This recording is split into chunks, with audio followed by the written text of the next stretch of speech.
Hi beautiful viewers, welcome back to Anu Gowda Kannada vlogs. ನಾನು ನಿಮ್ಮ ಅನು. ಎಲ್ಲರೂ ಹೇಗಿದ್ದಾರೆ ಸ್ನೇಹಿತರೆ? ಚೆನ್ನಾಗಿದ್ದೀರಾ? ನಾನು ಕೂಡ ತುಂಬಾ ಚೆನ್ನಾಗಿದ್ದೀನಿ. ಎಲ್ಲರಿಗೂ ಹೊಸ ವ್ಲಾಗ್ಗೆ ವೆಲ್ಕಮ್ ಮಾಡ್ತಾ ಬೆಳಗ್ಗೆಯಿಂದ ಆದಷ್ಟು ಕೆಲಸಗಳನ್ನೆಲ್ಲ ಮುಗಿಸ್ಕೊಂಡೆ.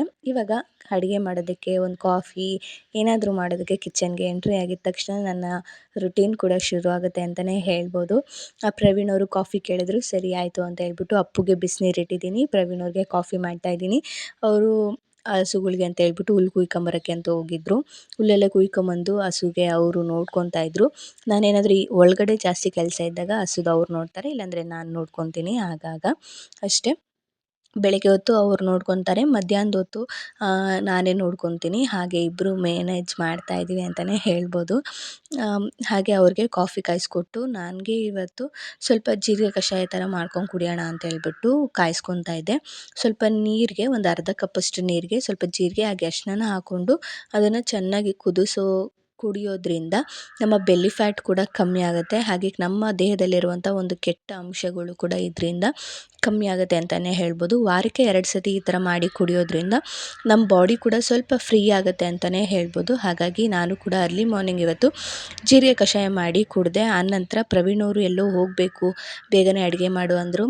ಹಾಗಾಗಿ ಇವತ್ತು ನಾನೇನು ಸಾಂಬಾರು ಈ ಥರ ಏನೂ ಮಾಡಲಿಲ್ಲ, ಸಿಂಪಲ್ಲಾಗಿ ಟೊಮೊಟೊ ಬಾತ್ ಮಾಡ್ಕೊಳ್ಳೋಣ ಅಂತೇಳಿ ರೆಡಿ ಮಾಡ್ಕೊತಾ ಇದ್ದೆ. ಅವರೆಲ್ಲಾದರೂ ಹೊರಗಡೆ ಹೋಗಬೇಕು ಅಂದಿದ್ದ ದಿವಸ ನಾನು ಈ ಥರ ಏನಾದರೂ ಮಾಡಿ ಕೊಡ್ತೀನಿ. ಅವರು ಜಲ್ದಿನೇ ನಾಷ್ಟ ಮಾಡಿಕೊಂಡು ಹೋಗ್ತಾರೆ. ಅಪ್ಪು ಅವ್ನು ನೋಡ್ಬೋದು ಆರಾಮಾಗಿ ಆಟ ಆಡ್ಕೊಂಡಿದ್ದ. ಬಾಚಂಗಿಲಿ ಅಜ್ಜಿಗೆ ಫೋನ್ ಮಾಡ್ತೀನಿ ಅಂತೇಳಿ ಕಿವಿಲಿ ಇಟ್ಕೊಂಡು ಮಾತಾಡ್ತಾ ಇದ್ದ. ಇವಾಗ ನಾನು ಟೊಮೊಟೊ ಬಾತ್ಗೆ ಒಂದು ದೊಡ್ಡ ಕುಕ್ಕರಲ್ಲಿ ಸ್ವಲ್ಪ ಎಣ್ಣೆ ಹಾಕಿ, ಪಲಾವ್ ಐಟಮ್ಸ್ ಎಲ್ಲ ಹಾಕಿ, ಅದಕ್ಕೆ ಈರುಳ್ಳಿ ಮತ್ತು ಹಸಿಮೆಣ್ಸಿನ್ಕಾಯಿನ ಹಾಕ್ಕೊಂಡು ಬಾಡಿಸ್ಕೊತಾ ಇದ್ದೀನಿ. ಸ್ವಲ್ಪ ಶುಂಠಿ ಬೆಳ್ಳುಳ್ಳಿ ಪೇಸ್ಟ್ ಕೂಡ ಹಾಕ್ಕೊಂಡಿದ್ದೀನಿ. ಸ್ವಲ್ಪ ಬ್ರೌನ್ ಕಲರ್ ಬಂದ ಮೇಲೆ ಅದಕ್ಕೆ ಸಣ್ಣದಾಗಿ ಹೆಚ್ಚಿಟ್ಟಿರುವಂಥ ಟೊಮೊಟೊಗಳನ್ನು ಹಾಕ್ಕೊಂಡು ಅದು ಚೆನ್ನಾಗಿ ಸ್ಮ್ಯಾಶ್ ಆಗೋವರೆಗೂ ಬೇಯಿಸ್ಕೊಳ್ಬೇಕು. ಅದರಲ್ಲಿ ಟೊಮೊಟೊ ಬಾತಲ್ಲಿ ಟೊಮೊಟೊನೇ ಅಲ್ವಾ ಜಾಸ್ತಿ ಇರಬೇಕಾಗಿರೋದು. ಹಾಗಾಗಿ ಬೇಕಾದ್ರೆ ಇದನ್ನು ಗ್ರೈಂಡ್ ಮಾಡಿ ರುಬ್ಬಿ ಕೂಡ ಹಾಕೊಬೋದು. ನಾನು ಹಾಗೆ ಹಾಕ್ಕೊತಾ ಇದ್ದೀನಿ, ಕ್ವಿಕ್ಕಾಗಿ ಆಗಲಿ ಅಂತ ಹೇಳಿ. ಟೊಮೊಟೊ ಹಾಕೊಂಡ್ಮೇಲೆ ಸ್ವಲ್ಪ ಅರಿಶಿನ ಹಾಗೆ ಗರಂ ಮಸಾಲನ ಹಾಕ್ಕೊಂಡು ಚೆನ್ನಾಗಿ ಬೇಯಿಸ್ಕೊಂಡಿದ್ದೀನಿ. ಅರ್ಧ ಬೇಯ್ದಾದಮೇಲೆ ನಾನು ತೊಳೆದಿಟ್ಟಿರುವಂಥ ಸೊಸೈಟಿ ಅಕ್ಕಿನ ಹಾಕ್ಕೊಂಡಿದ್ದೀನಿ. ನನಗೆ ಜಾಸ್ತಿ ಸೊಸೈಟಿಯಲ್ಲಿ ಅಕ್ಕಿಲಿ ಮಾಡಿ ಅಭ್ಯಾಸ, ಹಾಗಾಗಿ ಅದರಲ್ಲೇ ಮಾಡ್ಕೊತೀನಿ, ಚೆನ್ನಾಗಿರುತ್ತೆ. ಲಾಸ್ಟಿಗೆ ಸ್ವಲ್ಪ ಕಸ್ತೂರಿ ಮೇಥಿ ಹಾಗೆ ಉಪ್ಪು ಮತ್ತು ನಿಂಬೆಹಣ್ಣಿನ ರಸನ ಹಾಕ್ಕೊತಾ ಇದ್ದೀನಿ. ಲಾಸ್ಟಿಗೆ ಸ್ವಲ್ಪ ಕುದಿಸಿ ಆದಮೇಲೆ ಕ್ಯಾಪ್ ಲಿಡ್ನ ಕ್ಲೋಸ್ ಮಾಡಿಕೊಂಡು 2 ವಿಷಲ್ ಕೂಗಿಸ್ಕೊಂಡ್ರೆ ಟೊಮೊಟೊ ಬಾತ್ ಕ್ವಿಕ್ಕಾಗಿ ರೆಡಿ ಆಗುತ್ತೆ. ಟೇಸ್ಟಿಯಾಗೂ ಕೂಡ ಇರುತ್ತೆ ಅಂತಲೇ ಹೇಳ್ಬೋದು. ಅದರಲ್ಲೂ ಮಾಮೂಲಿ ಅಕ್ಕಿಲಿ ನಾವು ಮಾಡೋದು ಕಾಮನ್ ಆಗೇ ಇರುತ್ತೆ, ಅದು ಸೊಸೈಟಿ ಅಕ್ಕಿಲಿ ಚೆನ್ನಾಗಿರುತ್ತೆ, ಅಪ್ಪುಗೂ ಕೂಡ ತಿನ್ನಿಸ್ಬೋದು. ಹಾಗಾಗಿ ಮಾಡಿಕೊಂಡೆ. ಹಾಗೆ ಅವನಿಗೆ ಬೆಳಗ್ಗೆ ಹೊತ್ತು ರೈಸ್ ನಾನು ಕೊಡೋದಿಲ್ಲ, ಅಪ್ಪುಗೆ ಸರಿನಾ ಕೊಡ್ತೀನಿ. ಇನ್ನೂ ಸರಿ ಕೊಡ್ತಾ ಇದ್ದೀರಾ ಅಂತ ಕೇಳಿದ್ರಿ. ಹೌದು, ಅವನಿಗೆ ಸ್ವಲ್ಪ ಮುದ್ದೆ ತಿನ್ನೋದು ಅಭ್ಯಾಸ ಆಗೋ ಸರಿನೇ ತಿನ್ನಿಸೋಣ ಅಂತ ಹೇಳ್ಬಿಟ್ಟು ತಿನ್ನಿಸ್ತಾ ಇದ್ದೀನಿ ಅಷ್ಟೇ. ಹುಷಾರಿಲ್ದಂಗೆ ಬೇರೆ ಆಗಿತ್ತಲ್ಲ, ಹಾಗಾಗಿ ಸ್ವಲ್ಪ ಅವನಿಗೂ ಶಕ್ತಿ ಬೇಕು ಅಂತ ಹೇಳ್ಬಿಟ್ಟು ಸರಿ ತಿನ್ನಿಸ್ತಾ ಇದ್ದೀನಿ. ಇವಾಗ ಇಲ್ಲಿ ಆರೆಂಜ್ ಜ್ಯೂಸ್ ಮಾಡ್ಕೊಳ್ಳೋದಕ್ಕೆ ಆರೆಂಜ್ ಎಲ್ಲ ಸುಳ್ಳಿ ಎತ್ತಿಟ್ಕೊಂಡಿದ್ದೀನಿ. ಹಾಗೆ ಈ ಪೀಲ್ಸ್ನ ನಾನು ಬಿಸಾಕೋದಿಲ್ಲ, ಬಿಸಿಲಲ್ಲಿ ಒಣಗಿಸಿ ಅದರಲ್ಲಿ ಪೌಡ್ರ್ ಮಾಡಿ ಸ್ಕ್ರಬ್ಬಾಗಿ ಯೂಸ್ ಮಾಡ್ಕೊತೀನಿ. ಹಾಗೆ ಆರೆಂಜ್ ಜ್ಯೂಸ್ಗೆ ನಾನು ಆರೆಂಜ್ಗಳನ್ನು ಹಾಕ್ಕೊಂಡಿದ್ದೀನಿ. ಹಾಗೆ ಒಂದು ಅರ್ಧದಷ್ಟು ನೀರನ್ನ ಹಾಕಿದ್ದೀನಿ ಅಷ್ಟೇ, ಸಕ್ಕರೆ ಇನ್ನೇನು ಹಾಕಿಲ್ಲ. ಹಾಗೆ ಚೆನ್ನಾಗಿರುತ್ತೆ. ನೀವು ಬೇಕಾದ್ರೆ ಸಕ್ಕರೆ ಪುಡಿನ ಯೂಸ್ ಮಾಡ್ಕೊಬೋದು. ಆರೆಂಜ್ ಜ್ಯೂಸ್ ಕೂಡ ರೆಡಿಯಾಗಿ ಆಯಿತು. ಟಿಫನ್ ಮಾಡಿಕೊಂಡು ಏನಿದ್ರು ಒಂದು ಗ್ಲಾಸ್ ಜ್ಯೂಸ್ ಕುಡಿಯೋದು. ಇಲ್ಲಿ ನೋಡ್ಬೋದು ಅಪ್ಪು, ಅವನು ಆ ಗಾಡೀಲಿ ಹೆಂಗೆ ಸುತ್ತಾ ಇದ್ದಾನೆ ಅಂದರೆ ಒಳ್ಳೆ ಡ್ರೈವರ್ಗಳು ಹಿಂಗೆ ಸುತ್ತಲ್ಲ ಅಂತೇಳಿ ಆಡ್ಕೊಂಡು ತಂದೆ ಯಾವಾಗ ನಾಷ್ಟ ಹಾಗೆ ಮಾಡೋದಕ್ಕೆ ಬಂದಾರೋ ಆವಾಗಲೇ ನಾನು ಊಟ ಮಾಡಿಸ್ತೀನಿ, ಅವನ್ನ ಈಚೆ ಕರ್ಕೊಂಡು ಹೋಗ್ತೀರಾ, ಫೋನ್ ತೋರಿಸ್ತೀರಾ, ಹೇಗೆ ಹೇಳಿ ಅಂತ ಹೇಳ್ತಾ ಇದ್ರಿ. ಟಿವಿ ಆದರೂ ಹಾಕಿದ್ದೀನಿ, ಅದನ್ನು ನೋಡ್ತಾನೆ ಅವಾಗ 5 ನಿಮಿಷ ನೋಡ್ಬಿಟ್ಟು ಹಾಗೆ ತಿನ್ಕೊಂಬಿಡ್ತಾನೆ ಬೇಗನೆ. ಫೋನೆಲ್ಲ ಕೊಟ್ಟು ರೂಢಿ ಮಾಡಿಲ್ಲ ಜಾಸ್ತಿ. ಯಾವಾಗಾದರೂ ಒಂದೊಂದ್ಸತಿ ಪಾಪ ಅಂತ ಅವನೇ ಕೇಳ್ತಾನೆ, ಅವಾಗ ಒಂದು 5 ನಿಮಿಷ ಹಾಕ್ಕೊಡ್ತೀನಿ, ನೋಡ್ತಾನೆ. ಆಮೇಲೆ ಅವನೇ ಕೊಟ್ಬಿಟ್ಟು ಸೀದಾ ಹೊರ್ಟೋಗ್ತಾನೆ ಆಟ ಆಡೋದಕ್ಕೆ ಈಚೆಗಡೆ. ಹೀಗೆ ಅಭ್ಯಾಸ ಆಗಿದೆ ಅವನಿಗೆ. ನಂದು ಕೂಡ ಟಿಫನ್ ಮುಗಿಸಿ ನಾನಿವಾಗ ಒಂದು ರೌಂಡ್ ಕಂಪ್ಲೀಟಾಗಿ ಕಿಚನ್ನೆಲ್ಲ ಕ್ಲೀನ್ ಮಾಡಿಕೊಂಡೆ. ಇನ್ನು ನಂಗೆ ಸಂಜೆ ಗಂಟ ಕಿಚನ್ಗೆ ಏನು ಕೆಲಸ ಇರೋದಿಲ್ಲ ಜಾಸ್ತಿ, ಹಾಗೆ ಒಂದು ರೌಂಡ್ ಕಿಚನೆಲ್ಲ ಕ್ಲೀನ್ ಕೂಡ ಮಾಡಿಕೊಂಡೆ. ತುಂಬ ದಿನಗಳಿಂದನೂ ನನಗೆ ಕೂದಲು ಸಮಸ್ಯೆ ಅನ್ನೋದು ತುಂಬಾ ಜಾಸ್ತಿ ಇತ್ತು ಅಂತಲೇ ಹೇಳ್ಬೋದು. ನನ್ನ ಕೂದಲು ತುಂಬ ಡ್ರೈ, ಹಾಗೆ ಕೂದಲು ಉದುರೋದು ಕೂಡ ಜಾಸ್ತಿ ಆಗಿದೆ. ನಿಮ್ಗೆ ಹೇಳಬೇಕು ಅಂದರೆ ಒಂಥರ ಪರ್ಕೆ ಕಡ್ಡಿ ಥರನೇ ಆಗಿದೆ ಅಂತಲೇ ಹೇಳ್ಬೋದು. ಎಣಿದ್ರೂ ಕೂಡ ಅಷ್ಟು ಚೆನ್ನಾಗಿ ಕಾಣಿಸಲ್ಲ. ನಾನು ತುಂಬಾ ಶ್ಯಾಂಪೂಸ್ನ ಯೂಸ್ ಮಾಡಿ ನೋಡಿದೆ, ಅದು ಯಾವುದು ಬೆಸ್ಟ್ ರಿಸಲ್ಟ್ ನನಗೆ ಕೊಟ್ಟಿಲ್ಲ. ಇತ್ತೀಚೆಗೆ ನಾನು ಕೇಳಿಪಟ್ಟಿರುವಂಥ ಒಂದು ಶ್ಯಾಂಪೂನ ಬಳಸ್ತಾ ಇದ್ದೀನಿ. ಯಾವುದಪ್ಪ ಅಂದರೆ ಆಲ್ಪ್ಸ್ ಗುಡ್ನೆಸ್ ಅವರ ಶ್ಯಾಂಪೂ ಅಂತಲೇ ಹೇಳ್ಬೋದು. ಒಂದು ಒಂದು ಬೌಲ್ಗೆ ನೀರನ್ನ ತೊಗೊಂಡು ಅದಕ್ಕೆ 2 to 3 ಪಂಪ್ಸ್ ಅಷ್ಟು ಶಾಂಪೂನ ಮಿಕ್ಸ್ ಮಾಡಿ ನಮ್ಮ ಕ್ಯಾಲ್ಪ್ಸ್ಗೆ ಅಪ್ಲೈ ಮಾಡಬೇಕು. ಇದರಲ್ಲಿ ಬೇರೆ ಶಾಂಪೂಲಿ ಬರೋ ಥರ ನೊರೆ ಕೂಡ ಜಾಸ್ತಿ ಬರೋದಿಲ್ಲ, ತುಂಬ ಕಮ್ಮಿ ಬರುತ್ತೆ. ಯಾಕೆ ಅಂದರೆ ಇದರಲ್ಲಿ ಸಲ್ಫೇಟ್ ಫ್ರೀ ಇರುತ್ತೆ. ಹಾಗಾಗಿ ಇದು ನಮ್ಮ ಕೂದಲಿಗೆ ಕ್ಲೆನ್ಸಿಂಗ್ ಹಾಗೆ ಸಾಫ್ಟ್ ಮಾಡೋದಕ್ಕೆ ಹೆಲ್ಪ್ ಮಾಡುತ್ತೆ. ಇದನ್ನು ನಾನು ತುಂಬ ದಿವಸಗಳಿಂದ ಯೂಸ್ ಮಾಡ್ತಾ ಇದ್ದೀನಿ. ನನಗೆ ಬೆಸ್ಟ್ ರಿಸಲ್ಟ್ ಸಿಕ್ಕಿದೆ. ನೀವು ಬಿಫೋರ್ ಮತ್ತು ಆಫ್ಟರ್ ಕೂಡ ನೋಡ್ಬೋದು. ನಿಮ್ಗೇನಾದರೂ ಈ ಪ್ರಾಡಕ್ಟ್ ಬೇಕು ಅಂತ ಅಂದರೆ ಈ ಪ್ರಾಡಕ್ಟ್ನ ನಾನು ಟ್ಯಾಗ್ ಮಾಡಿದ್ದೀನಿ, ಒಂದ್ಸತಿ ಚೆಕ್ಔಟ್ ಮಾಡ್ಬೋದು. ಇವಾಗ ತಾನೇ ಪೂಜೆ ಮುಗಿಸ್ದೆ. ಬೆಳಗ್ಗಿಂದ ಸ್ವಲ್ಪ ಕೆಲಸ ಎಲ್ಲ ಮುಗಿಸಿ ಅಪ್ಪನ ಮಲಗಿಸಿದ್ದೀನಿ. ಅವನು ಆರಾಮಾಗಿ ಮಲಗಿದ್ದಾನೆ. ಇನ್ನು 2-3 ಅವರ್ಸ್ ಅಂತ ಅವನು ಎದ್ದೇಳೋದಿಲ್ಲ. ಹಾಗಾಗಿ ಸ್ವಲ್ಪ ದೇವ್ರ ಪೂಜೆ ಎಲ್ಲ ಮಾಡಬೇಕಾಗಿತ್ತು. ಯಾಕಂದರೆ ನೆನ್ನೆ ದೇವಸ್ಥಾನಕ್ಕೆಲ್ಲ ಹೋಗಿ ಬಂದಿದ್ವಲ್ಲ, ಅಲ್ಲಿ ಪೂಜೆ ಎಲ್ಲ ಮಾಡಿಸ್ಕೊಂಬಂದಿದ್ವಲ್ಲ ಅಂತ ಹೇಳ್ಬಿಟ್ಟು ನಾನು ಇಲ್ಲೂ ಕೂಡ ಇನ್ನೊಂದು ಸತಿ ಇವತ್ತು ಪೂಜೆ ಮಾಡಿದೆ.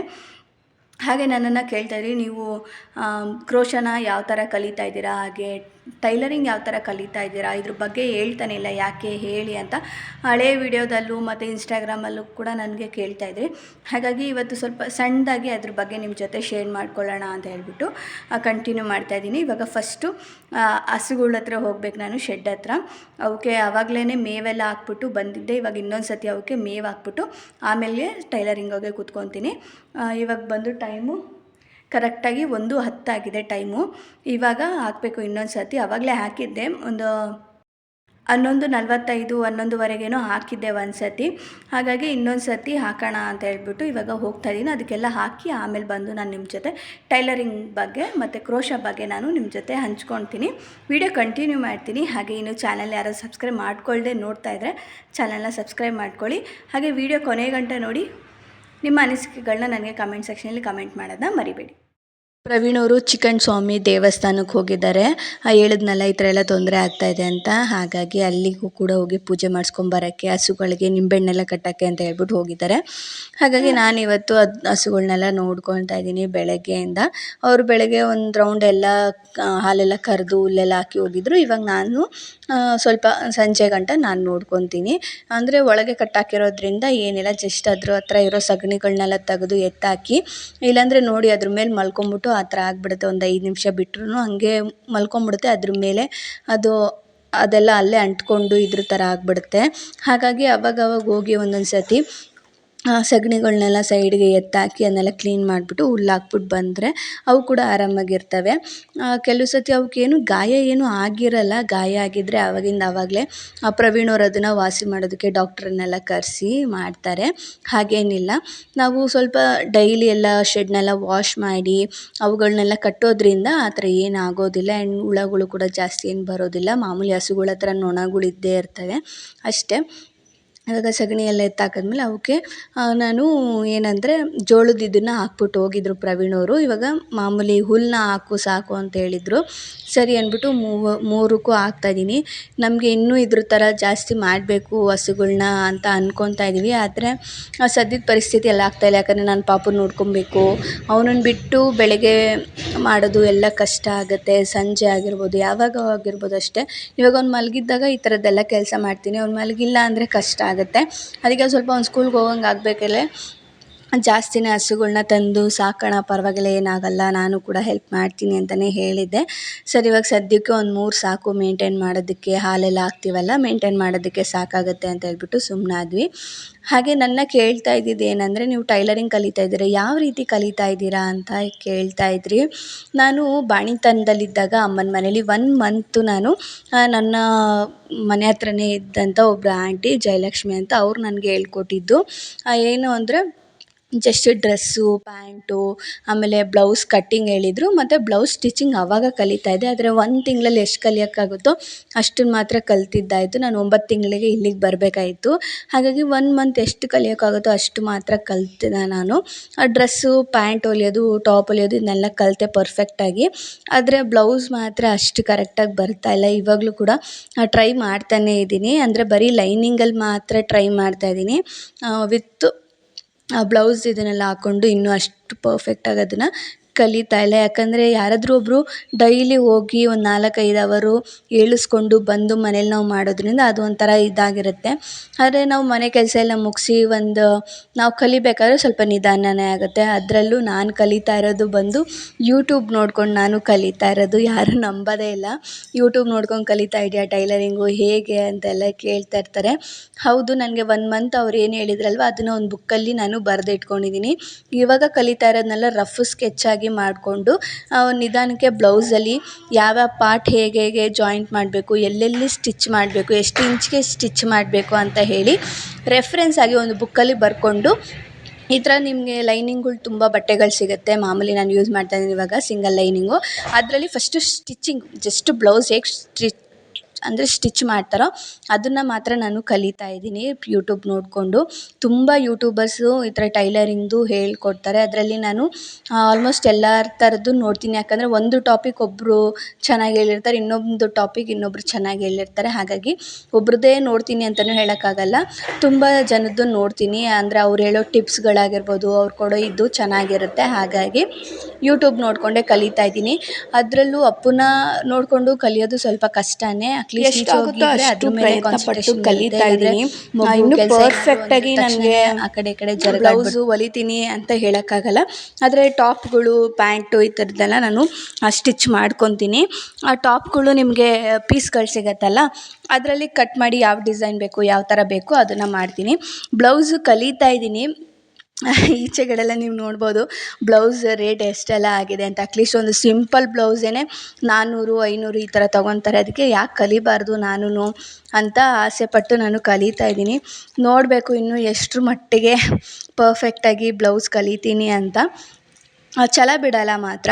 ಏನೇ ಆದರೂ ಏನೇ ಒಂದು ಮನೇಲಿ ಇದ್ದೀವಿ ಅಂದಿದ್ದ ತಕ್ಷಣ ನಮಗೆ ಅನಿಸೋದು, ಅಯ್ಯೋ ಮನೆ ಕೆಲಸ ಮಾಡಿದೆ, ಅದನ್ನು ಮಾಡಿದೆ, ಇದನ್ನು ಮಾಡಿದೆ ಅಂತ ಸುಸ್ತಾಗೋಗ್ಬಿಡ್ತೀವಿ. ಅದ್ರ ಬದಲು ಇಲ್ಲ ಏನಾದರೂ ಒಂದು ಮಾಡಬೇಕು, ಏನೋ ಒಂದು ಕಲಿಬೇಕು, ನಾನು ಮುಂದೆ ಏನೋ ಒಂದು ಮಾಡ್ತೀನಿ ಅಂತ ಅನ್ನೋಂಗಿದ್ರೆ ಈ ಥರ ಸಣ್ಣ ಪುಟ್ಟದಾಗಿ ನಾವೇ ಕಲಿತಾ ಹೋದರೆ ಮುಂದೆ ನಾವು ಏನಾದರೂ ಕಲಿಬೇಕು ಅಂದಾಗ ನಮಗೂ ಕೂಡ ಈಸಿ ಆಗುತ್ತೆ. ಯಾರ ಹತ್ರ ಆದರೂ ಹೋಗಿ ಕಲಿತೀವಿ ಅಂದಾಗ ಈಸಿ ಆಗುತ್ತೆ ಅಂತಲೇ ಹೇಳ್ಬೋದು. ಹಾಗೆ ಅಕ್ಕ ಕೂಡ ಫೋನ್ ಮಾಡಿದರು, ಅಮ್ಮ ಫೋನ್ ಮಾಡಿದರು ಮಧ್ಯಾಹ್ನ. ಅವ್ರ ಜೊತೆ ಮಾತಾಡಿಕೊಂಡು ಹಾಗೆ ನಾನು ಬ್ಲೌಸು ಸ್ಟಿಚ್ ಮಾಡ್ತಾಯಿದ್ದೆ. ಸ್ಲೀವೆಲ್ಲ ಹಾಕಿದೆ, ಅಟ್ಯಾಚ್ ಕೂಡ ಮಾಡಿದೆ ಫ್ರಂಟು ಬ್ಯಾಕು. ಇಷ್ಟು ಅಟ್ಯಾಚ್ ಮಾಡಿದ್ಮೇಲೆ ಏನಾಯಿತು ಅಂದರೆ ಸೈಜಸ್ಸು ವ್ಯತ್ಯಾಸ ಆಗುತ್ತೆ ನನಗೆ. ಸ್ವಲ್ಪ ಏರುಪೇರು ಆಯಿತು ಅಂತಲೇ ಹೇಳ್ಬೋದು. ಹಾಗಾಗಿ ಸರಿ ಆಯಿತು ಅಂತ ಹೇಳ್ಬಿಟ್ಟು ಫಿನಿಶ್ ಆಯಿತು. ಅದಕ್ಕೋಸ್ಕರ ತಿರ್ಗಾ ಇನ್ನೊಂದು ಪೀಸ್ ಅದೇ ಥರ ಕಟ್ ಮಾಡಿ ಅದೇ ಥರ ಸ್ಟಿಚ್ ಮಾಡಿದ್ರೆ, ಪ್ರಯತ್ನ ಪಡ್ತಾಯಿದ್ರೆ ಎಲ್ಲಿ ಮಿಸ್ ಮಾಡಿದ್ದೀವೋ ಅಲ್ಲಿ ಕರೆಕ್ಟಾಗಿ ಬರುತ್ತೆ. ಸೊ ಅದಾದಮೇಲೆ ಇನ್ನೂ 1 ಅವರ್ ಜಸ್ಟ್ ನಾನು 1 ಅವರ್ ಮಾತ್ರ ಟೈಲರಿಂಗ್ ಮಿಷಿನ್ ಮೇಲೆ ಕೂತ್ಕೊತೀನಿ. 1-2 ಅವರ್ ಅಷ್ಟೇ. ಯಾಕಂದರೆ ಸೆಕ್ಷನ್ ಆಗಿರೋದ್ರಿಂದ ಬ್ಯಾಕ್ ಪೇನ್ ತುಂಬ ಬರುತ್ತೆ. ಹಾಗಾಗಿ ಆ ಟೈಲರ್ ಮಿಷಿನ್ ಮೇಲೆ ಕೂತ್ಕೊಂಡು ಆಮೇಲೆ ನಾನು ಕ್ರೋಶ ಅಭ್ಯಾಸನ ಮಾಡ್ತೀನಿ. ಕ್ರೋಶನೂ ಕೂಡ ನಾನು ಯೂಟ್ಯೂಬಲ್ಲೇ ನೋಡ್ಕೊಂಡು ಕಲಿತಾ ಇದ್ದೀನಿ. ಮುಂಚೆ ನಮ್ಮ ರಿಲೇಟಿವ್ಸೇ ನನಗೆ ಹೇಳ್ಕೊಡ್ತಾಯಿದ್ರು. ಅದಾದಮೇಲೆ ನನಗೆ ಹೋಗೋದಕ್ಕೂ ಕೂಡ ಟೈಮ್ ಸಿಕ್ಕಿಲ್ಲ. ಹಾಗಾಗಿ ನಾನೇ ಡಿಸೈನ್ಗಳನ್ನ ಯೂಟ್ಯೂಬಲ್ಲಿ ನೀವು ನೋಡ್ಬೋದು, ತುಂಬ ಕ್ರೋಶ ಡಿಸೈನ್ಸ್ನೆಲ್ಲ ಹೇಳ್ತಾ ಇರ್ತಾರೆ. ನಿಮಗೆ ಸ್ಟಾರ್ಟಿಂಗ್ ಬೇಸಿಕ್ ಒಂದು ಬಂದ್ಬಿಡ್ತು ಈ ಥರ ಹೇಗೆ ಮಾಡೋದು ಅಂತ. ಆಮೇಲೆ ನೀವು ಅವ್ರು ಹೇಳ್ತಾ ಇರೋ ಡಿಸೈನ್ನ ಟಕ್ಕಂತ ಕ್ಯಾಚ್ ಮಾಡಿಕೊಂಡು ನೀವು ಹಾಕ್ಕೊಂಬಿಡ್ಬೋದು. ಹಾಗಾಗಿ ಮನೆಯಲ್ಲೇ ಸಿಂಪಲ್ಲಾಗಿ ನಾನು ಆರ್ಚ್ಗಳನ್ನ ಹಾಕಿ ಅಭ್ಯಾಸ ಮಾಡೋದು, ಬೇರೆ ಬೇರೆ ಥರನೇ ಕ್ರೋಶಗಳ್ನು ಕೂಡ ಈ ಥರ ಲೈನಿಂಗಲ್ಲಿ ನಾನು ಅಭ್ಯಾಸ ಮಾಡ್ತಾಯಿದ್ದೀನಿ. ಹಾಗೆ ಬ್ರೈಡಲ್ ಡಿಸೈನ್ಸ್ ಕಲಿಬೇಕು ಅಂತ ಆಸೆ. ಹಾಗಾಗಿ ಬ್ರೈಡಲ್ ಡಿಸೈನ್ಸ್ನೇ ಹಾಕೋದಕ್ಕೆ ಟ್ರೈ ಮಾಡ್ತಾಯಿದ್ದೀನಿ. ಸ್ವಲ್ಪ ವ್ಯತ್ಯಾಸಗಳಾಗ್ತಾಯಿದೆ, ಸ್ವಲ್ಪ ಲೂಸಾಗಿ ಬರುತ್ತೆ ಕೆಲವು ಸತಿ ಸ್ಟಿಚ್ಚು, ಈ ಥರ ಆಗುತ್ತೆ. ಪರವಾಗಿಲ್ಲ, ಏನೇ ಆದರೂ ಕಲಿತಾ ಇದ್ದೀನಲ್ಲ ಅನ್ನೊಂದು ಇದು. ನನಗೇನಂದರೆ ಸ್ವಂತವಾಗಿ ಏನಾದರೂ ಬಿಸ್ನೆಸ್ ಸ್ಟಾರ್ಟ್ ಮಾಡಬೇಕು ಅಂತ ನನಗೆ ಆಸೆ. ಅದು ನಾನು ಒಂದು ಮೇಕಪ್ ಆರ್ಟಿಸ್ಟ್ ಆಗಿರ್ಬೋದು, ಇಲ್ಲ ಟೈಲರಿಂಗ್ದು ಏನೋ ಒಂದು ಮಾಡಬೇಕು. ಆದರೆ ಇವಾಗ ಸದ್ಯಕ್ಕೆ ನಾನು ಈಚೆಗಡೆ ಹೋಗಿ ಕಲಿಯೋ ಪರಿಸ್ಥಿತಿಲಿಲ್ಲ. ನಿಮಗೆ ಗೊತ್ತು, ಅಪ್ಪು ಇದ್ದಾನೆ, ಅವ್ನು ಯಾರೂ ನೋಡ್ಕೊಳ್ಳೋ ಪರಿಸ್ಥಿತಿಲಿಲ್ಲ. ಅಮ್ಮ ಕೆಲ್ಸಕ್ಕೆ ಹೋಗ್ತಾರೆ, ಅಕ್ಕ ಕೆಲ್ಸಕ್ಕೆ ಹೋಗ್ತಾರೆ. ಅಮ್ಮ ಏನಾದರೂ ಕೆಲ್ಸಕ್ಕೆ ಹೋಗಂಗಿಲ್ಲ ಅಂದಿದ್ರೆ ಅವ್ರ ಹತ್ರ ಬಿಟ್ಟು ನಾನು ಆರಾಮಾಗಿ ಕಲಿತು 1 ವರ್ಷ ನಾನು ಸ್ವಂತ ಬಿಸ್ನೆಸ್ ಏನಾದರೂ ಸ್ಟಾರ್ಟ್ ಮಾಡ್ತಾಯಿದ್ದೆ. ಆದರೆ ಅವರು ಕೆಲ್ಸಕ್ಕೆ ಹೋಗಲೇಬೇಕು, ಆ ಥರ ಪರಿಸ್ಥಿತಿ. ಹಾಗಾಗಿ ನಾನು ಏನು ಮಾಡ್ತಾಯಿದ್ದೀನಿ ಅಂದರೆ ಮನೆಯಲ್ಲೇ ಇವಾಗ ಅವನು ಸ್ಕೂಲ್ ಕಳಿಸೋ, ಅವ್ನು ಮಲಗಿದ್ದಾಗ ಅವ್ನು ಆಟ ಆಡ್ತಾ ಇರ್ಬೇಕಾದ್ರೆ ಈ ಥರ ಏನಾದರೂ ನಾನೇ ಕಲಿತಾ ಇದ್ದರೆ ಮುಂದೆ ಏನೋ ನಾನು ಕಲಿಯೋಕ್ಕೆ ಹೋದಾಗ ಅವ್ರು ಹೇಳೋ ಇದನ್ನು ಕೂಡ ನಾನು ಬೇಗ ಕ್ಯಾಚ್ ಮಾಡಿಕೊಂಡು ಕಲಿತು ಏನೋ ಸ್ವಲ್ಪ ಜಲ್ದಿನೇ ಏನಾದರೂ ಮಾಡ್ಬೋದು ಅಂತ ಒಂದು ಆಸೆ ನನಗೆ. ಹಾಗಾಗಿ ಅವ್ನು ಮಲಗಿದ್ದಾಗೆ ಈ ಥರ ಮಾಡ್ತಾಯಿರ್ತೀನಿ. ಟೈಲರಿಂಗ್, ಕ್ರೋಶನ್ ಅಂತೆಲ್ಲ ಮೆಹಂದಿ ಹಾಕೋದು, ಆಮೇಲೆ ಎಂಬ್ರಾಯ್ಡ್ರಿ ವರ್ಕ್ ಥರ ಇದು ಮಾಡ್ತಾರಲ್ವ ಅದನ್ನು ಕೂಡ ಟ್ರೈ ಮಾಡ್ತೀನಿ. ಈ ಥರ ನಿಮಗೂ ಕೂಡ ಈ ಥರ ಏನಾದರೂ ಅನಿಸಿದರೆ ಖಂಡಿತವಾಗ್ಲೂ ಮಾಡಿ. ಮನೇಲಿ ಕೂತ್ಕೊಂಡಂತೂ ಸುಮ್ಮನೆ ಇರಬೇಡಿ. ಈ ವಿಡಿಯೋ ನಿಮ್ಗೆ ಇಷ್ಟ ಆಗಿದೆ ಅಂತ ಅಂದ್ಕೊತೀನಿ. ಇಷ್ಟ ಆಗಿದ್ರೆ ಚಾನಲ್ ಸಬ್ಸ್ಕ್ರೈಬ್ ಮಾಡ್ಕೊಳ್ಳಿ. ಹಾಗೆ ಮರಿದಂಗೆ ಬೆಲ್ ಬಟನ್ನ ಕ್ಲಿಕ್ ಮಾಡಿ. ಸಿಗ್ತೀನಿ ಮುಂದಿನ ವಿಡಿಯೋದಲ್ಲಿ. ಬಾಯ್ ಬಾಯ್.